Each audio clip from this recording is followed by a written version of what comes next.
Tignan mo, may isang mag-ina na nagtatrabaho, nagtitinda sa kalsada, araw-araw, umulan, umaraw, tapos hindi na nakabayad ng upa, kaya sa kalsada na naninirahan. Tapos may mga congressman na 20 ang bahay. May mga politiko na 30 ang sasakyan. Huy!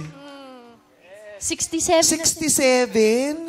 Trabaho pa sila. Diba? 20 ang bahay nyo. Ilan ang bahay nyo? Sa Forbes Park. Wag na talaga tayong pumayag.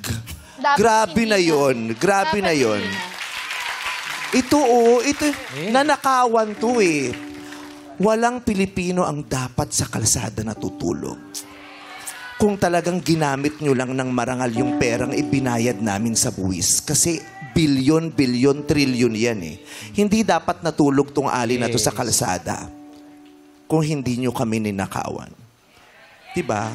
Diyos ko, kung na-imagine, yung tax natin, kahit tayong tatlo lang ha, kung pinagsama-sama natin yung tax natin, tas hindi na nila sinigil, tayo na lang ang gumamit, ang dami nating napauwi sa mga bahay ng mga mamamayan.